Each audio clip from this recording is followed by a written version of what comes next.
ಇಂದು ದೇಶಾದ್ಯಂತ ಗಣರಾಜ್ಯೋತ್ಸವ ಸಂಭ್ರಮ ಮನೆ ಮಾಡಿದೆ. ರಾಷ್ಟ್ರ ರಾಜಧಾನಿಯಲ್ಲಿ 77ನೇ ಗಣರಾಜ್ಯೋತ್ಸವ ಆಚರಣೆಗೆ ಭರ್ಜರಿ ಸಿದ್ದತೆ ನಡೀತಾ ಇದೆ. ಅದೇ ರೀತಿಯಲ್ಲಿ ಬೆಂಗಳೂರಿನಲ್ಲೂ ಕೂಡ ಗಣರಾಜ್ಯೋತ್ಸವದ ಸಡಗರ ಜೋರಾಗಿದೆ. ಮಾಣಿಕ್ ಷಾ ಪರೇಡ್ ಮೈದಾನದಲ್ಲಿ ಭರ್ಜರಿಯಾಗಿ ಸಿದ್ದತೆಗಳು ನಡೀತಾ ಇದ್ದು, ಇವತ್ತು ಬೆಳಗ್ಗೆ 9 ಗಂಟೆಗೆ ರಾಜ್ಯಪಾಲ ತಾವರ್ಚಂದ್ ಗೆಹ್ಲೋಟ್ ಧ್ವಜಾರೋಹಣವನ್ನ ಮಾಡಲಿದ್ದಾರೆ. CM Siddaramaiah, DCM DK Shivakumar ಸೇರಿ ಗಣ್ಯರು ಭಾಗಿಯಾಗಲಿದ್ದಾರೆ. ಇಂದಿನ ಗಣರಾಜ್ಯೋತ್ಸವದಲ್ಲಿ ರಾಜ್ಯಪಾಲರ ಭಾಷಣದತ್ತ ಎಲ್ಲರ ಗಮನ ನೆಟ್ಟಿದೆ. ಇವತ್ತು ಭಾಷಣ ಮಾಡಲಿರುವಂತಹ ರಾಜ್ಯಪಾಲ ತಾವರ್ಚಂದ್ ಗೆಹ್ಲೋಟ್ ಜಂಟಿ ಅಧಿವೇಶನದಲ್ಲಿ ಸರ್ಕಾರ ಸಿದ್ದಪಡಿಸಿದ್ದ ಭಾಷಣವನ್ನ ಪೂರ್ತಿ ಓದದೆ ವಾಪಸ್ಸಾಗಿದ್ರು. ಇದರಿಂದಾಗಿ ಆಡಳಿತ ಮತ್ತು ವಿಪಕ್ಷಗಳ ನಡುವೆ ಪೊಲಿಟಿಕಲ್ ಟಾಕ್ ಜೋರಾಗಿತ್ತು. ಅದೇ ರೀತಿ ಇವತ್ತು ಸಹ ಗಣರಾಜ್ಯೋತ್ಸವಕ್ಕಾಗಿ ಸರ್ಕಾರ ಸಿದ್ದಪಡಿಸಿರುವಂತಹ ಭಾಷಣವನ್ನ ರಾಜ್ಯಪಾಲರು ಓದ್ತಾರಾ ಇಲ್ವಾ ಅನ್ನೋದು ದೊಡ್ಡ ಪ್ರಶ್ನೆಯಾಗಿದೆ. ಗಣರಾಜ್ಯೋತ್ಸವದ ಅಂಗವಾಗಿ ರಾಜ್ಯಪಾಲರ ಅಧಿಕೃತ ನಿವಾಸ ಲೋಕಭವನ ಕೂಡ ದೀಪಗಳ ಅಲಂಕಾರದಲ್ಲಿ ಕಂಗೊಳಿಸಿದೆ. ಲೋಕಭವನಕ್ಕೆ ತ್ರಿವರ್ಣ ಧ್ವಜದ ಲೈಟಿಂಗ್ ಮಾಡಲಾಗಿದ್ದು, ಸಿಟಿ ಜನ ಲೋಕಭವನವನ್ನು ಕಣ್ತುಂಬಿಕೊಂಡಿದ್ದಾರೆ. ದೇಶದಾದ್ಯಂತ ಗಣರಾಜ್ಯೋತ್ಸವದ ಸಂಭ್ರಮ ಸಡಗರ ಜೋರಾಗಿದ್ದು, ಪೊಲೀಸ್ ಇಲಾಖೆ ನಗರದಾದ್ಯಂತ ಕಟ್ಟೆಚ್ಚರ ವಹಿಸಿದೆ. ಬೆದರಿಕೆ ಕರೆ, ಮೇಲ್ ಬರುವ ಸಾಧ್ಯತೆಗಳಿದ್ದು ಬಿಗಿ ಭದ್ರತೆ ಮಾತ್ರ ಅಷ್ಟೇ ಇದೆ. ಕೆಎಸ್ಆರ್ ರೈಲ್ವೆ ನಿಲ್ದಾಣ, ಮೆಜೆಸ್ಟಿಕ್ನಲ್ಲಿ ಸೆಕ್ಯೂರಿಟಿ ಕೂಡ ಇಲ್ಲ ಅನ್ನುವಂತೆ ಭಾಸವಾಗ್ತಾ ಇದೆ.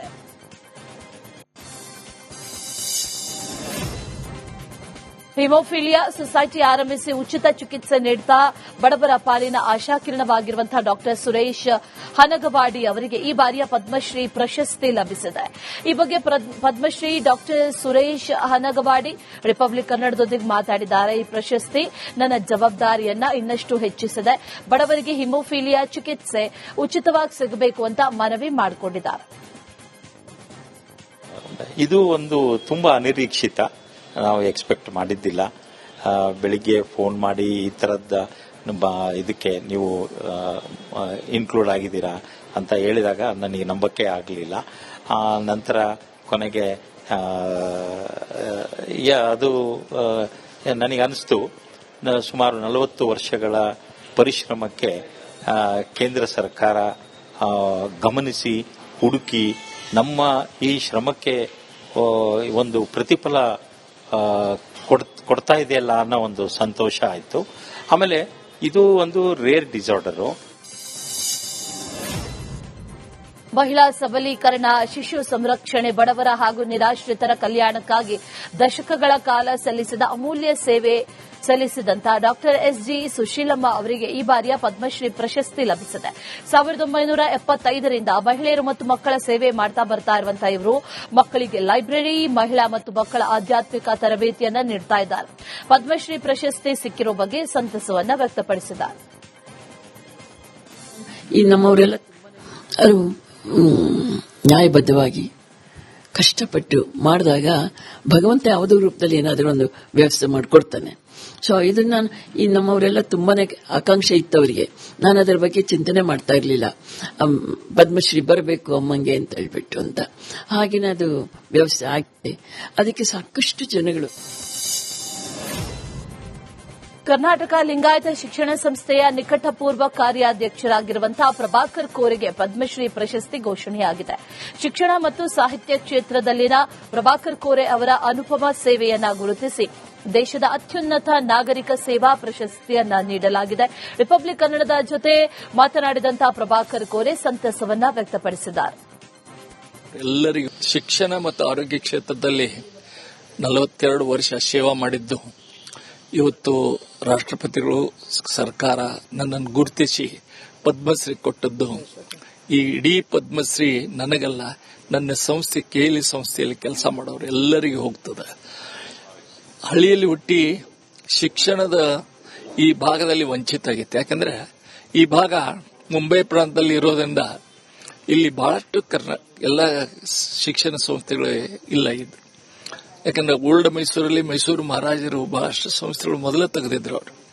ಆದ್ರೆ ಕೇಲಿ 110 ವರ್ಷದ ಶಿಕ್ಷಣ ಕೊಡ್ಲಿಕ್ಕೆ ಹುಟ್ಟಿದ್ದ ಸಂಸ್ಥೆ, ಪ್ರಜಾಪ್ರಭುತ್ವದಲ್ಲಿ ಹುಟ್ಟಿದ ಸಂಸ್ಥೆ. ಇವತ್ತು ನಾವು ದೇಶದ ಎಲ್ಲ ಮಟ್ಟಿಗೆ ಶಿಕ್ಷಣ ಸಂಸ್ಥೆಗಳನ್ನು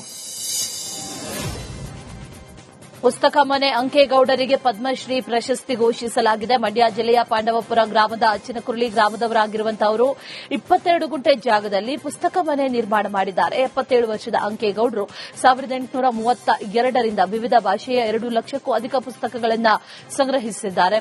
ವಿದ್ಯಾರ್ಥಿಗಳಿಗೆ, ಸಂಶೋಧಕರಿಗೆ ಮತ್ತು ಸಾರ್ವಜನಿಕರಿಗೆ ಉಚಿತ ಪ್ರವೇಶವನ್ನ ನೀಡಿದ್ದಾರೆ. ಬೆಂಗಳೂರು ಉತ್ತರ ತಾಲೂಕಿನ ಮರಳುಕುಂಟೆ ಗ್ರಾಮದಲ್ಲಿ ಅದ್ದೂರಿ ವೆಂಕಟೇಶ್ವರ ಬ್ರಹ್ಮರಥೋತ್ಸವ ನಡೆದಿದೆ. ರಥಸಪ್ತಮಿ ದಿನದಂದು ಶ್ರೀ ವೆಂಕಟೇಶ್ವರ ಸ್ವಾಮಿ ಬ್ರಹ್ಮರಥೋತ್ಸವದಲ್ಲಿ ವಿವಿಧ ಕಲಾಕೃತಿಗಳಿಂದ ಮೆರವಣಿಗೆ ಮಾಡಲಾಗಿತ್ತು. ರಥಸಪ್ತಮಿ ದಿನ ಸೂರ್ಯದೇವರು ಉತ್ತರಕ್ಕೆ ಪಥ ಬದಲಿಸುವ ವಿಶೇಷ ದಿನ. ಬ್ರಹ್ಮರಥೋತ್ಸವವನ್ನು ನೋಡಲು 20,000ಕ್ಕೂ ಅಧಿಕ ಭಕ್ತರು ಆಗಮಿಸಿದರು.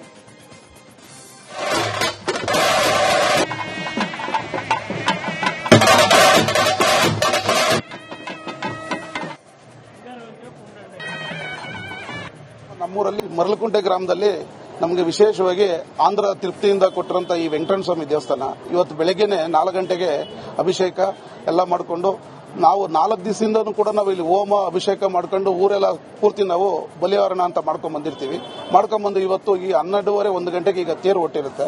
ಮತ್ತೆ ಈಗ ಸಂಜೆ ನಮಗೆ 6:30ರಿಂದ 7 ಗಂಟೆಗೆ ಎಲ್ಲ 22 ಪಲ್ಲಕ್ಕಿಗಳು ಸ್ಟಾರ್ಟ್ ಆಗುತ್ತೆ. ಮತ್ತೆ ಕೀಲ್ಕುದುರೆ ಕಾರ್ಯಕ್ರಮ ಮತ್ತೆ ಆರ್ಕೆಸ್ಟ್ರಾ ನಡೀತದೆ. ಆಮೇಲೆ ವಿಶೇಷವಾಗಿ ಬಾಣ ಬೇರಿಸೋ ಕಾರ್ಯಕ್ರಮ ನಮ್ಮೂರಲ್ಲಿ 2 ಕಣ್ಣು ತುಂಬಿಕೊಂಡು. ರಾಜ್ಯ ಸರ್ಕಾರಕ್ಕೆ ಈಗ ಅಬಕಾರಿ ಇಲಾಖೆಯ ಭ್ರಷ್ಟಾಚಾರ ದೊಡ್ಡ ತಲೆನೋವಾಗಿ ಪರಿಣಮಿಸಿದೆ. ಆರ್ವಿ ತಿಮ್ಮಾಪುರ ಸಚಿವ ಸ್ಥಾನಕ್ಕೆ ಕುತ್ತು ಬರುವಂತಹ ಲಕ್ಷಣಗಳು ಗೋಚರವಾಗ್ತಾ ಇದೆ. ನಾಳೆ ತಿಮ್ಮಾಪುರ ರಾಜೀನಾಮೆಗೆ ಒತ್ತಾಯಿಸಿ ವಿಪಕ್ಷಗಳು ಪ್ಲಾನ್ ಮಾಡ್ತಾ ಇದೆ.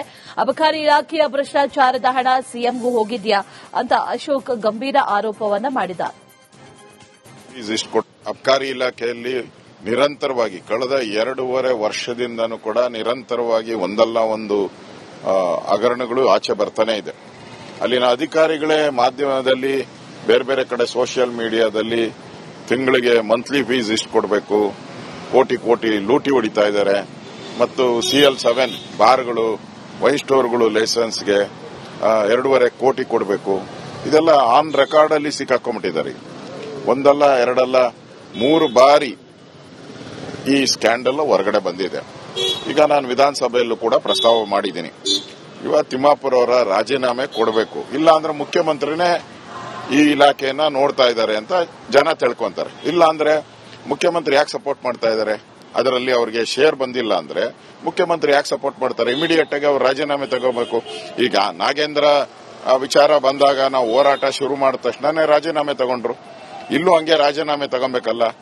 ತಗೊಳಕ್ ಹಿಂದೇಟ್ ಯಾಕೆ ಹೊಡಿತಾ ಇದ್ದಾರೆ ಅಂದ್ರೆ ಸಿಎಂ ಅವ್ರಿಗೆ ಇದರ. ಗದಗ ತಾಲೂಕಿನ ಲಕ್ಕುಂಡಿ ಗ್ರಾಮದಲ್ಲಿ ಉತ್ಖನನ ಕಾರ್ಯ ನಡೀತಾ ಇದ್ದು ಗಣರಾಜ್ಯೋತ್ಸವ ಹಿನ್ನೆಲೆ ಇವತ್ತು ಉತ್ಖನನ ಕಾರ್ಯಕ್ಕೆ ರಜೆ ಘೋಷಣೆ ಮಾಡಲಾಗಿದೆ. ರಿಪಬ್ಲಿಕ್ ಕನ್ನಡಕ್ಕೆ ಲಕ್ಕುಂಡಿ ಅಭಿವೃದ್ಧಿ ಪ್ರಾಧಿಕಾರದ ಆಯುಕ್ತ ಶರಣು ಗೋಗೇರಿ ಮಾಹಿತಿಯನ್ನು ನೀಡಿದ್ದಾರೆ.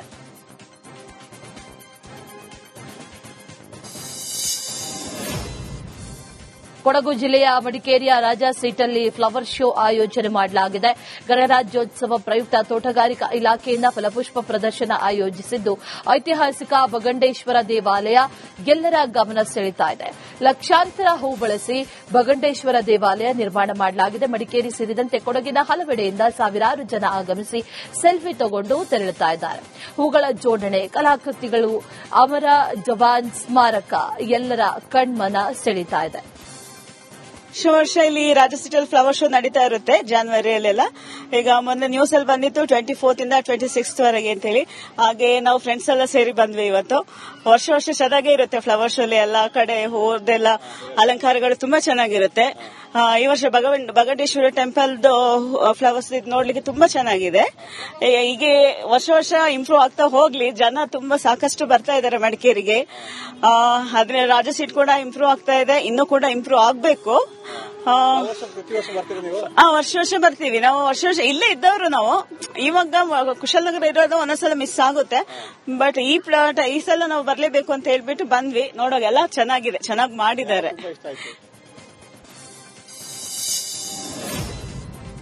ಕಲಬುರಗಿ ಜಿಲ್ಲೆಯಿಂದ ಬೆಂಗಳೂರಿಗೆ ಪಾದಯಾತ್ರೆಯಲ್ಲಿ ಬ್ರಹ್ಮಶ್ರೀ ನಾರಾಯಣಗುರು ಶಕ್ತಿಪೀಠದ ಈಡಿಗ ಸಮುದಾಯದ ಡಾ ಪ್ರಣವಾನಂದ ಸ್ವಾಮೀಜಿ ಮಾತಾಡಿದ್ದಾರೆ. ಈಡಿಗ ಸಮುದಾಯವನ್ನ 2A ಯಿಂದ STಗೆ ಸೇರ್ಪಡೆ ಮಾಡಬೇಕು. ಈಡಿಗ ಸಮುದಾಯ 10 ಲಕ್ಷ ಜನಸಂಖ್ಯೆ ಹೊಂದಿದೆ. ನಮ್ಮ ಕುಲಕಸುಬು ಬಂದ್ ಮಾಡಿರೋದ್ರಿಂದ ನಮ್ಮ ಸಮುದಾಯ ಆರ್ಥಿಕ ತೊಂದರೆಯಿಂದ ಬೀಳ್ತಾ ಇದೆ. ಶ್ರೀಮಂತ ಈಡಿಗ ಸಮುದಾಯದ ಕೆಲವೊಂದು ಜನರಿಂದ ಅನ್ಯಾಯ ಆಗಿದೆ. ನಾರಾಯಣ ಗುರುಗಳ ಹೆಸರನ್ನ ಹೇಳಿಕೊಂಡು ಕಾಂಗ್ರೆಸ್ ರಾಜಕೀಯ ಮಾಡುತ್ತೆ. ನಮ್ಮ ಈಡಿಗ ಸಮುದಾಯವನ್ನ ರಾಜಕೀಯ ಪಕ್ಷಕ್ಕೆ ಬಳಸಿಕೊಂಡು ತುಳಿತಾ ಇದ್ದಾರೆ ಅಂತ ಆಕ್ರೋಶವನ್ನ ಹೊರಹಾಕಿದ್ದಾರೆ. ರೆಕಮೆಂಡ್ ಮಾಡಬೇಕು. ಎರಡನೇದು, ನಾರಾಯಣ ಗುರು ನಿಗಮಕ್ಕೆ 500 ಕೋಟಿ ರೂಪಾಯಿ ಹಣವನ್ನ ಕೇಳಿದೀವಿ, ಅದು ಪರಿಹಾರ ಮಾಡಬೇಕು. ಮೂರನೇದು, ನಾರಾಯಣ ಗುರುಗಳ ಪುತ್ಥಳಿಯನ್ನ ಬೆಂಗಳೂರಲ್ಲಿ ಸ್ಥಾಪನೆ ಮಾಡಬೇಕು. ನಾಲ್ಕನೇದು, ಒಂದು ವೇಳೆ ಸೇಂದಿ ನೀವು ನೇರವಾಗಿ ನೀವೇ ಪ್ರಾರಂಭ ಮಾಡಿದ್ರೆ ಒಂದಷ್ಟು ಜನಾಂಗಗಳು ನಿಮಗೆ ವಿರುದ್ಧವಾಗುತ್ತೆ ಅಂತ ನೀವು ಹೇಳ್ತಾ ಇದ್ದೀರಿ, ಹೌದಲ್ಲ? ಅದಕ್ಕೆ ಟೆಕ್ನಿಕಲ್ ನಾವು ಹೇಳಿಕೊಡ್ತೀವಿ. ಅದು ಏನು ಅಂತಕ್ಕಂಥದ್ದು ಅಲ್ಲಿ ಹೇಳುತ್ತೆ, ಅದಕ್ಕೆ ಸಹಕಾರ ಮಾಡಬೇಕು. ಒಂದು ವೇಳೆ ಅದು ಮಾಡಲಿಲ್ಲ ಆದ್ರೆ ಕಸಬು ಕಳೆದುಕೊಂಡವರಿಗೆ 2 ಎಕರೆಯಿಂದ 5 ಎಕರೆ ಜಮೀನನ್ನೇ ಅವರಿಗೆ ಮುಂಚೂರು ಮಾಡಬೇಕು, ಆಯ್ತಲ್ಲ? ಮತ್ತು ಶಿವಮೊಗ್ಗ, ಉಡುಪಿ, ಮಂಗಳೂರು, ಕಾರವಾರ, ಕಲಬುರಗಿ ಸೇರಿದಂತೆ 5 ಜಿಲ್ಲೆಗಳಲ್ಲಿ ನಮ್ಮ ಸಮುದಾಯದ ಯುವಕರಿಗೆ, ಮಕ್ಕಳಿಗೆ IAS, IPS, KAS ಮತ್ತು ತರಬೇತಿ ಶಿಬಿರವನ್ನ ಕೇಂದ್ರವನ್ನೇ ಪ್ರಾರಂಭ ಮಾಡಕ್ಕೆ 5 ಎಕರೆ ಜಮೀನುಗಳನ್ನ ಪ್ರತಿ ಜಿಲ್ಲೆಯಲ್ಲಿಯೂ ಕೂಡ ನೀಡಬೇಕು ಅಂತ. ವಿಜಯನಗರ ಜಿಲ್ಲೆಯ ಹೊಸಪೇಟೆ ಪಟ್ಟಣದ ಚಿತ್ತವಾಡ್ಗಿಯಲ್ಲಿ ಮೆಟ್ರಿಕ್ ಪೂರ್ವ ವಿದ್ಯಾರ್ಥಿ ನಿಲಯದ ಭೂಮಿ ಪೂಜೆಯನ್ನು ಶಾಸಕ HR ಗವಿಯಪ್ಪ ನೆರವೇರಿಸಿದ್ದಾರೆ. ಹಿಂದುಳಿದ ವರ್ಗಗಳ ಕಲ್ಯಾಣ ಇಲಾಖೆ ಹಾಗೂ ಕರ್ನಾಟಕ ಪ್ರದೇಶ ಅಭಿವೃದ್ಧಿ ಮಂಡಳಿಯ ಅಡಿಯಲ್ಲಿ ಸುಮಾರು 4 ಕೋಟಿ ರೂಪಾಯಿ ವೆಚ್ಚದ ಹಾಸ್ಟೆಲ್ ನಿರ್ಮಾಣ ಆಗ್ತಾ ಇದೆ. ಸುಮಾರು 70 ಕೊಠಡಿಗಳು ಹಾಸ್ಟೆಲ್ ಇದಾಗಿದ್ದು ಮೆಟ್ರಿಕ್ ಪೂರ್ವ ವಿದ್ಯಾರ್ಥಿಗಳಿಗೆ ತುಂಬಾ ಅನುಕೂಲ ಆಗಲಿದೆ. पूर्णन्दधाते सत्यासानीति एकदा ब्रह्मणोपहरति एकदैव यजमानायुस्तेजो ददाति अवायत सर्वाभ्यो देवताभ्यो नमः उत्तरे महामंगल आर्तिक्यदीपं समर्पयामि स्वस्ति रक्षां धारयामि देवता रक्षां शिरसा गृह्ण. ವಿಜಯಪುರದಲ್ಲಿ 45ನೇ ಪ್ರಾಂತ ಎಬಿವಿಪಿ ಸಮ್ಮೇಳನ ನಡೆದಿದೆ. ವಿಜಯಪುರದ ದರ್ಬಾರ್ ಹೈಸ್ಕೂಲ್ ಮೈದಾನದಲ್ಲಿ ಸಾರ್ವಜನಿಕ ಸಭೆ ನಡೆದಿದೆ. ವೇದಿಕೆ ಮುಂಭಾಗದಲ್ಲಿ ಶಾಸಕ ಬಸನಗೌಡ ಪಾಟೀಲ್ ಯತ್ನಾಳ್ ಹಾಗೂ ಬಿಜೆಪಿ ಮುಖಂಡರು ಕುಳಿತಿದ್ರು. ಉತ್ತರ ಕರ್ನಾಟಕದ ಹಲವು ಜಿಲ್ಲೆಗಳಿಂದ ಎಬಿವಿಪಿ ಕಾರ್ಯಕರ್ತರು ಆಗಮಿಸಿದ್ರು. ವಿಜಯಪುರದ ಗೋದಾವರಿ ಸರ್ಕಲ್ನಿಂದ ದರ್ಬಾರ್ ಹೈಸ್ಕೂಲ್ ಮೈದಾನದವರೆಗೆ ಬೃಹತ್ ಮೆರವಣಿಗೆ ಕೂಡ ನಡೆಯಿತು. ಇಂತಹ ಒಂದಿಷ್ಟು ನರೇಟಿವ್ಗಳನ್ನ ಸೆಟ್ ಮಾಡ್ತಾ ಹೋಯ್ತು. ಮನುಸ್ಮೃತಿ ಅನ್ನುವಂತಹ ವಿಷಯವನ್ನ ಇಟ್ಕೊಂಡು ನಾಳೆ ಬರ್ತಕ್ಕಂಥ ದಿನಗಳಲ್ಲಿ ನಾನಿರೋದಿಲ್ಲ, ನಾಳೆ ಬರ್ತಕ್ಕಂಥ ದೇಶಾದ್ಯಂತ ಪ್ರವಾಸ ಮಾಡ್ತಾ ನಮ್ಮೆಲ್ಲರಿಗೂ ಕೂಡ ಮಾರ್ಗದರ್ಶನ ಮಾಡ್ತಾರೆ. ಅವರ ಸೀತಾ ಎಲ್ಲಿ ತಾಯಿಯನ್ನ ಪೂಜಿಸಲ್ಪಡುತ್ತದೆಯೇ ಇವತ್ತಿನ ವಿಜಯಪುರದಲ್ಲಿ ಎಬಿವಿಪಿ ಸಮ್ಮೇಳನದಲ್ಲಿ ಎಬಿವಿಪಿ ಮುಖಂಡ ಅಭಿಷೇಕ್ ದೊಡ್ಡಮನಿ ಭಾಷಣ ಮಾಡಿದ್ದಾರೆ. ಗೃಹ ಸಚಿವ ಜಿ ಪರಮೇಶ್ವರ್ ವಿರುದ್ಧ ವಾಗ್ದಾಳಿ ನಡೆಸಿದ್ದಾರೆ. ಜಿ ಪರಮೇಶ್ವರ್ ಅವರಿಗೆ ಗೊತ್ತಿಲ್ಲ, ಪರಮೇಶ್ವರ್ ಅಂತ ನಾಮಕರಣ ಮಾಡಿ ಲೇವಡಿ ಮಾಡಿದ್ರು. ಜಿ ಅಂದ್ರೆ ಗೊತ್ತಿಲ್ಲ ಅಂತ ಅರ್ಥ, ಹೀಗಾಗಿ ಅವರ ಹೆಸರು ಗೊತ್ತಿಲ್ಲ ಪರಮೇಶ್ವರ್ ಅಂತ ಎಬಿವಿಪಿ ಮುಖಂಡ ನಾಮಕರಣ ಅಭಿಷೇಕ್ ಮಾಡಿದ್ದಾರೆ. ಮಿನಿಸ್ಟರ್ ಇದ್ದಾರೆ ತುಮಕೂರಿನಲ್ಲಿ, ಬಹಳ ಅವರಿಗೆ ಜಿ ಪರಮೇಶ್ವರ್ ಅಂತ ಕರೀತಾರೆ. ಜಿ ಅಂದ್ರೆ ಏನ್ ಗೊತ್ತಾ? ನಮಗೆ ನಿಮಗೆ ಗೊತ್ತಿಲ್ಲದಿರ್ತಕ್ಕಂಥ ವಿಷಯ ಜಿ ಅಂದ್ರೆ ಗೊತ್ತಿಲ್ಲದ ಪರಮೇಶ್ವರ ಅಂತ. ಗೊತ್ತಿಲ್ಲದ ಪರಮೇಶ್ವರರವರು ಇವತ್ತು ನಮ್ಮ ರಾಜ್ಯದ ಗೃಹ ಸಚಿವರಾಗಿದ್ದಾರೆ. ಅದು ನಮ್ಮ ದುರ್ದೈವ ಬಂಧುಗಳೇ. ಆದ್ರೆ ಅದೇ ಗೃಹ ಸಚಿವರ ತವರು ಜಿಲ್ಲೆ ತುಮಕೂರಿನಲ್ಲಿ 155 ಪ್ರಕರಣಗಳು ಡ್ರಗ್ಸ್ ನ ಪ್ರಕರಣಗಳಾಗಿದೆ. ಆದ್ರೆ ಅದೇ ಜಿಲ್ಲೆಯಲ್ಲಿ ಮೆಡಿಕಲ್ ಶಾಪ್ಗಳಲ್ಲಿ, ಔಷಧಿ ಅಂಗಡಿಗಳಲ್ಲಿ ಡ್ರಗ್ ಅನ್ನ ಸಪ್ಲೈ ಮಾಡ್ತಾ ಇದ್ದಾರೆ. ಆದ್ರೆ ನಮ್ಮ ರಾಜ್ಯದ ಗೃಹ ಮಂತ್ರಿಗಳು ಯಾವುದಕ್ಕೆ ಫೇಮಸ್ ಆಗಿದ್ದಾರೆ ಅಂದ್ರೆ ಹ್ಯಾಪಿ ನ್ಯೂ ಇಯರ್ ದಿನ ಯಾರು ಪಾರ್ಟಿ ಮೋಜು ಮಸ್ತಿಯನ್ನ ಮಾಡಿ ರೋಡ್ ನಲ್ಲಿ ಬಿದ್ದಿರ್ತಾರೋ ಅವರನ್ನ ಮನೆ ಕಳಿಸ್ಲಿಕ್ಕೆ ಫೇಮಸ್ ಆಗಿದ್ದಾರೆ. ಆದ್ರೆ ಡ್ರಗ್ಸ್ ಪ್ರಕರಣಗಳನ್ನ ನಮ್ಮ ರಾಜ್ಯದ ಪೊಲೀಸ್ ಇಲಾಖೆಯನ್ನ ಹಿಡಿತದಲ್ಲಿ ಇಟ್ಕೊಳ್ಳಕ್ಕಾಗ್ತದೆ. ದೇಶವೇ ಬೆಚ್ಚಿ ಬೀಳುವ ದೊಡ್ಡ ದರೋಡೆ ನಡೆದಿದೆ. ಬೆಳಗಾವಿಯಲ್ಲಿ ದುಡ್ಡಿನ ಕಂಟೈನರ್ ದರೋಡೆ ಕೇಸ್ ಮಹಾರಾಷ್ಟದಲ್ಲಿ ಹಲ್ಚಲ್ ಸೃಷ್ಟಿಸಿದೆ. ಬೆಳಗಾವಿ ಮತ್ತು ಗೋವಾ ಬಾರ್ಡರ್ನಲ್ಲಿ ಬರೋಬ್ಬರಿ 400 ಕೋಟಿ ರೂಪಾಯಿ ದರೋಡೆ ಆಗಿದೆ. ನಾಸಿಕ್ ಮೂಲದ ವ್ಯಕ್ತಿಯನ್ನು ಕಿಡ್ನಾಪ್ ಬಿಟ್ಕೊಂಡು ತನಿಖೆ ಮಾಡ್ತಾ ಇದ್ದಂತಹ ಮಹಾರಾಷ್ಟ್ರ ಪೊಲೀಸರಿಗೆ ಈ ಸ್ಫೋಟಕ ಮಾಹಿತಿ ಸಿಕ್ಕಿದೆ. ಈ ಪ್ರಕರಣಕ್ಕೆ ಸಂಬಂಧಿಸಿದ ಆಡಿಯೋ ಒಂದು ಈಗ ವೈರಲ್ ಆಗ್ತಾ ಇದೆ. ಆರೋಪಿ ವಿರಾಟ್ ಜಯೇಶ್ ಮಾತಾಡಿರುವಂತಹ ಆಡಿಯೋ ವೈರಲ್ ಆಗಿದೆ. ಕೋಮು ಸೌಹಾರ್ದತೆಗೆ ಧಕ್ಕೆ ಹಾಗೂ ಕಾನೂನು ಸುವ್ಯವಸ್ಥೆ ಹದಗೆಡುವ ಭೀತಿಯ ಹಿನ್ನೆಲೆಯಲ್ಲಿ ಹಿಂದೂ ಮುಖಂಡ ಶರಣ್ ಪಂಪ್ವೆಲ್ ಹಾಸನ ಜಿಲ್ಲೆ ಪ್ರವೇಶಕ್ಕೆ ನಿರ್ಬಂಧ ಹೇರಲಾಗಿದೆ. ಶ್ರವಣಬೆಳಗೊಳ ಅರಸೀಕೆರೆ ಹಿಂದೂ ಸಮಾಜೋತ್ಸವದಲ್ಲಿ ಭಾಷಣಕಾರರಾಗಿದ್ದಂಥ ಶರಣ್ ಪಂಪ್ವೆಲ್ಗೆ ಈಗ ಹಾಸನ ಪ್ರವೇಶಕ್ಕೆ ನಿರ್ಬಂಧ ಹೇರಿ ಡಿಸಿ ಲತಾ ಕುಮಾರಿ ಆದೇಶ ಮಾಡಿದ್ದಾರೆ. ಯಾದಗಿರಿ ಪೊಲೀಸರು ಭರ್ಜರಿ ಕಾರ್ಯಾಚರಣೆಯನ್ನು ನಡೆಸಿದ್ದಾರೆ. 3 ರಾಜ್ಯಗಳಿಗೆ ಬೇಕಾದಂತಹ ಕುಖ್ಯಾತ ಬೈಕ್ಗಳನ್ನ ಹೆಡೆಮುರಿ ಕಟ್ಟಿದ್ದಾರೆ. ಖದೀಮರಿಂದ ಒಂದೆರಡಲ್ಲ ಬರೋಬ್ಬರಿ 57 ಬೈಕ್ಗಳನ್ನ ಸುರಪುರ ಪೊಲೀಸರು ವಶಕ್ಕೆ ಪಡೆದಿದ್ದಾರೆ. ಬೈಕ್ ಮಾಲೀಕರನ್ನ ಪತ್ತೆ ಹಚ್ಚಿ ಬೈಕ್ಗಳನ್ನ ಹಿಂತಿರುಗಿಸುವುದಕ್ಕೆ ಪೊಲೀಸರು ದಾಖಲೆಗಳನ್ನ ಪರಿಶೀಲನೆ ಮಾಡುತ್ತಿದ್ದಾರೆ. ಒಟ್ಟಾರೆ 3 ರಾಜ್ಯಗಳ ಪೊಲೀಸರ ನಿದ್ದೆಗೆಡಿಸಿದಂತಹ ಆರೋಪಿ ಕೊನೆಗೂ ಅಂಧರ್ ಆಗಿದ್ದಾನೆ. ಇವನು ಕದ್ದ ಬೈಕ್ಗಳನ್ನ ಕಂಡು ಪೊಲೀಸರೇ ಖುದ್ದು ನಿಬ್ಬೆರಗಾಗಿದ್ದಾರೆ. ಹೋಗ್ತಾ ಇದ್ವಿ ಟ್ರೈನಲ್ಲಿ ಹೋಗಿ ಎಲ್ಲಿ ಹಳೆ ಮಾಡೆಲ್ ಬೈಕ್ಗಳು ಕಾಣ್ತಾ ಇತ್ತು ಮತ್ತೆ ಎಲ್ಲಿ ಸಿಸಿಟಿವಿ ಇರಲ್ಲ ಅಂತ ಡೂಪ್ಲಿಕೇಟ್ ಕೀ ಆ ರೀತಿ ಮೋಡಲ್ಸ್ ಇಟ್ಕೊಂಡು ಎಲ್ಲ ಅಕ್ಯೂಸ್ಡ್ ಬೇಸಿಕಲಿ ಗ್ಯಾಮ್ಲರ್ಸ್ ಇದೆ. ಅಂದ್ರೆ ಸ್ಪೀಡ್ ಆಡೋದು ನಮಗೆ ಕಂಡು ಬಂದಿರುವಂಥದ್ದು ಆಲ್ಮೋಸ್ಟ್ ಇಷ್ಟು ಬೈಕು ಮತ್ತು ಆಲ್ಮೋಸ್ಟ್ 4-5 ವರ್ಷದಲ್ಲಿ ಇದೇ ಒಂದು ಚಾಳಿಯಲ್ಲಿ ಇದ್ದಾರೆ.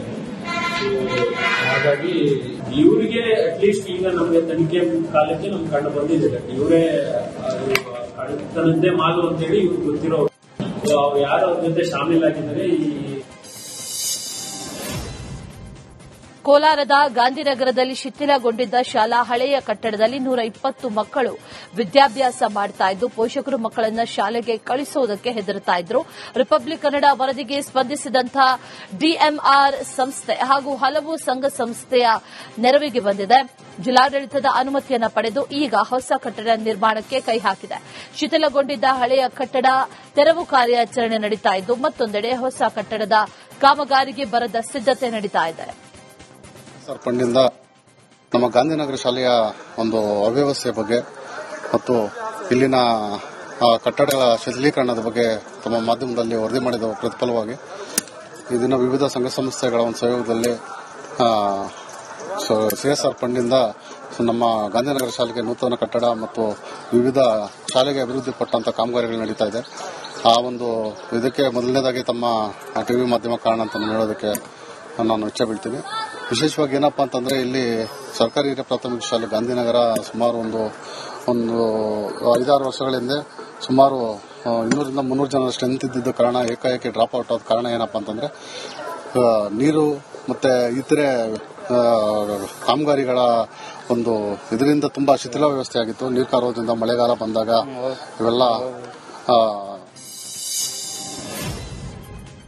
ಕೊಪ್ಪಳ ಲೋಕಸಭಾ ಕ್ಷೇತ್ರದ ಕಾಂಗ್ರೆಸ್ ಸಂಸದ ರಾಜಶೇಖರ್ ಹಿತ್ನಾಳ್ ಕಳೆದ 4 ದಿನಗಳ ಹಿಂದೆ ಕೊಪ್ಪಳ ಜಿಲ್ಲಾಡಳಿತ ಭವನದಲ್ಲಿ ನಡೆದಂತ ಪ್ರವಾಸೋದ್ಯಮ ಅನ್ವೇಷಣಾ ಕಾರ್ಯಕ್ರಮದಲ್ಲಿ ಆಡಿದಂತ ಮಾತು ಈಗ ವಿವಾದದ ಕಿಚ್ಚು ಹಚ್ಚಿದೆ. ಮಾತಾಡುವಂತಹ ಬರದಲ್ಲಿ ಸಂಸದರು ಕಳೆದ ವರ್ಷ ಗಂಗಾವತಿಯ ಸಾಣಾಪುರದಲ್ಲಿ ನಡೆದಂತ ಇಸ್ರೇಲ್ ಮಹಿಳೆಯ ಮೇಲಿನ ಅತ್ಯಾಚಾರ ಮತ್ತು ಕೊಲೆ ಪ್ರಕರಣವನ್ನ ಕೇವಲ ಸಣ್ಣ ಘಟನೆ ಅಂತ ಅಂದಿದ್ರು. ಅದಕ್ಕೆ ಇದೀಗ ಬಿಜೆಪಿ ಮಹಿಳಾ ನಾಯಕಿಯರು ಸಿಡಿದೆದ್ದಿದ್ದಾರೆ. ತಕ್ಷಣ ಕ್ಷಮೆ ಯಾಚಿಸಬೇಕು ಅಂತ ಆಗ್ರಹಿಸಿದ್ದಾರೆ. ಅದು ಬಿಜೆಪಿ ನಿಲುವಾಯ್ತು, ನಾವಾಯ್ತು, ಏನ್ ಮಾತಾಡೋದು? ಒಬ್ಬ ಜವಾಬ್ದಾರಿತ ವ್ಯಕ್ತಿ ಈ ರೀತಿ ಮಾತನಾಡಕೂಡ್ದು. ಪ್ರವಾಸೋದ್ಯಮಕ್ಕೆ ಹೊಡೆತ ಬಿತ್ತು ಅಂತ ನೀವು ಹೇಳ್ತಿರಲ್ಲ, ಪ್ರವಾಸೋದ್ಯಮಕ್ಕೆ ಉತ್ತೇಜನ ಕೊಡಬೇಕಾದಂತವು ಕೆಲವೊಂದು ವಾತಾವರಣ ನಿರ್ಮಿಸ್ರಿ. ನೀವು ಸ್ಪಷ್ಟವಾಗಿ ನಾ ಹೇಳ್ತಾ ಇದ್ದೀನಿ, ಅವ್ರ ಪ್ರವಾಸೋದ್ಯಮ ಈಗ ಕಡಿಮೆ ಆಗಿದೆ ಅಂತ ಹೇಳ್ತಾರಲ್ಲ, ಅವರಿಗೆ ಎಷ್ಟು ಕಡಿಮೆ. ಬಾಗಲಕೋಟೆ ಜಿಲ್ಲೆಗೆ ಪ್ರತಿ ವರ್ಷ ಮಹಾರಾಷ್ಟ್ರ ಮತ್ತು ಇತರ ರಾಜ್ಯಗಳಿಂದ ಸುಮಾರು 70,000 ಸಾವಿರ ಕಟಾವು ಕಾರ್ಮಿಕರು ಬರ್ತಾರೆ. ಇವರಲ್ಲಿ ಯಾರ ಅಸಲಿ ಕೆಲಸಗಾರರು, ಯಾರು ಕಳ್ಳರು ಅಂತ ಗುರುತಿಸೋದೇ ದೊಡ್ಡ ಸವಾಲಾಗಿದೆ. ಪುರುಷರು ರಾತ್ರಿ ವೇಳೆ ಮನೆಗಳಿಗೆ ನುಗ್ಗಿ ಚಿನ್ನಾಭರಣ ಕದ್ರೆ ಗ್ಯಾಂಗ್ನಲ್ಲಿದ್ದಂತಹ ಮಹಿಳೆಯರು ಅವುಗಳನ್ನು ಯಾರಿಗೂ ಅನುಮಾನ ಬಾರದಂತೆ ಮಾರಾಟ ಮಾಡಿ ಹಣ ತರ್ತಾ ಇದ್ರು. ಕಬ್ಬು ಕಟಾವು ಮಾಡುವಂತಹ ನೆಪದಲ್ಲಿ ಸುತ್ತಮುತ್ತಲಿನ ಊರುಗಳಲ್ಲಿ ಸ್ಕೆಚ್ ಹಾಕಿ ಯಾವ ಮನೆ ಸುಲಭವಾಗಿ ಟಾರ್ಗೆಟ್ ಮಾಡಬಹುದು ಅಂತ ಸ್ಕೆಚ್ ಹಾಕ್ತಾ ಇದ್ರು. ಇಟ್ಟು 5 ಮಂದಿ ಹಿಡಿದ್ರು ಇನ್ನ ಹಗಲಿ ಕಬ್ಬು ಕಡಿತಾರ, ರಾತ್ರಿ ತುಡಿಗೆ ಹೋಗ್ತಾರ. ಅವ್ರು ಯಾರು ತುಡಿಗೆ ಹೋಗ್ತಾರ ಯಾರು ಹೋಗಂಗಿಲ್ಲ ಅನ್ನೋದು ಗೊತ್ತಾಗಿಲ್ಲ. ಪೊಲೀಸರು ಗಮನ ಇಡಬೇಕು. ಈಗ ಬಾಗಲಕೋಟೆಯಿಂದ ಎಷ್ಟು ಜನ ಸಿಟಿ ಒಳಗೆ ಅಡ್ಡಾಡ್ತಿರ್ತಾರ, ರಾತ್ರಿ ಬೀಟ್ನವ್ರು ಇರ್ತಾರ, ಅವ್ರನ್ನೆಲ್ಲ ಚೆಕ್ ಮಾಡಬೇಕು. ಐಡಿ ಕಾರ್ಡ್ ತಗೋಬೇಕು ಅವ್ರದ್ದು, ಎಲ್ಲಿಂದ ಬರ್ತೀರಿ ಎಲ್ಲಿಂದ ಹೋಗ್ತೀರಿ ಅಂತ. ಸಾಮಾನ್ಯ ಜನರಿಗೆ ಹಿಡಿತಿರ್ತಾರೆ ಇವ್ರು ಪೊಲೀಸರು. ಇಂಥವ್ರನ್ನ ನೋಡಿ ಗಮನ ಇಟ್ಟು ಕರೆಕ್ಟ್ ಆಗಿ ಇವ್ರನ್ನ ಹಿಡಿಬೇಕು. ಅಂತವ್ರ ಏನ್ರ ಕಂಡು ಬದ್ದಲ್ಲಿ ಸೀದಾ ಒದ್ದು ಒಳಗೆ ಹಾಕ್ಬೇಕಂತೇಳಿ ನಾವು ಬಾಗಲಕೋಟೆ ವತಿಯಿಂದ ನಾವು ಕೇಳ್ಕೊತಾ ಇದೀವಿ. 5 ಮಂದಿ ಹಿಡಿದ್ರು ಇನ್ನ ಹಗಲಿ. ದಂಡುಪಾಳ್ಯ ಗ್ಯಾಂಗ್ ಹೆಸರು ಕೇಳಿದ್ರೆ ಇಡೀ ರಾಜ್ಯವೇ ಬೆಚ್ಚು ಬೀಳ್ತಾ ಇತ್ತು. ಈಗ ಬಾಗಲಕೋಟೆಯಲ್ಲಿ ಅಂಥದ್ದೇ ಶೈಲಿಯ ಮತ್ತೊಂದು ಗ್ಯಾಂಗ್ ಪೊಲೀಸರ ಅತಿಥಿಯಾಗಿದೆ. ಮಹಾರಾಷ್ಟದ ಪರಬಾನಿ ಜಿಲ್ಲೆಯ ಮಂಗಳೂರ ತಾಂಡಾದ ಈ ಕಿರಾತಕರು ಈಗ ಬಾಗಲಕೋಟೆ ಜಿಲ್ಲೆಯ ಗುಳೇದಗುಡ್ಡ ಪೊಲೀಸರ ಬಲೆಗೆ ಬಿದ್ದಿದ್ದಾರೆ. ಶಂಕರ್ ಪವಾರ್, ಅಭಿ ಭೋಸ್ಲೆ ಸೇರಿದಂತೆ 5 ಈಗ ಕಂಬಿ ಎಣಿಸ್ತಾ ಇದ್ದಾರೆ. ಈ ಮೋಡಸ್ ಆಪರಂಡಿ ಬಗ್ಗೆ ಹೇಳಿದ್ರೆ ಇವರು ಕಟಾವ್ಗೋಸ್ಕರ ನಮ್ಮಲ್ಲಿ ಬರ್ತಾರೆ. ಹೋದ ವರ್ಷ ಕೂಡ ಇವರು ಬಂದಿದ್ರು, ಈ ವರ್ಷ ಕೂಡ ಬಂದಿದ್ದಾರೆ. ಬಂದಾಗ ಇವರು ಫುಲ್ ಡೇ ಅಲ್ಲಿ ಅದು ಇದು ಏನಿದೆ ಅಲ್ಲಿ ಶುಗರ್ ಕೇನ್ ಫೀಲ್ಡ್ ಅಲ್ಲಿ ಕೆಲಸ ಮಾಡ್ತಾರೆ. ಸಂಜೆ ಇವ್ರ ಜೊತೆ ಬೇರೆ ಇವರು ಕಟಾವ್ ಗ್ಯಾಂಗ್ಗೋಸ್ಕರ ಬೇರೆ ಯಾರು ಬರ್ತಾರೆ ಅವ್ರ ಕಡೆಯಿಂದ ನಾವು ಎಣ್ಣೆ ಕುಡಿಯೋಕೆ ಹೋಗ್ತೀವಿ ಅಥವಾ ಬೇರೆ ಕೆಲಸಕ್ಕೆ ಹೋಗ್ತೀವಿ ಅಂತ ಅವರಿಂದ ಸೆಪರೇಟ್ ಆಗ್ತಾರೆ. ಮತ್ತೆ ಊರಲ್ಲಿ ಜೆಂಟ್ಸ್ ಮಾತ್ರ ಊರಲ್ಲಿ ಹೋಗ್ತಾರೆ, 3 ಜನ ಜೆಂಟ್ಸ್. ಈ ಲೇಡೀಸ್ ಹೋಗಲ್ಲ. ಲೇಡೀಸ್ ಮೇನ್ ಕೆಲಸ ಏನ್ ಕಲ್ತನದು ಪ್ರಾಪರ್ಟಿ ಏನ್ ಕಲ್ಯಾಣ ಕರ್ನಾಟಕದ ಜೀವನಾಡಿ ತುಂಗಭದ್ರಾ ಜಲಾಶಯಕ್ಕೆ ಈಗ ಹೊಸ ಗೇಟುಗಳ ಅಳವಡಿಕೆ ಕಾರ್ಯ ನಡೀತಾ ಇದೆ. ಕಳೆದ ವರ್ಷ ತುಂಗಭದ್ರಾ ಜಲಾಶಯದ 19ನೇ ನಂಬರಿನ ಕ್ರಸ್ಟ್ ಗೇಟ್ ನೀರಿನ ರಭಸಕ್ಕೆ ಕಿತ್ತು ಹೋಗಿತ್ತು.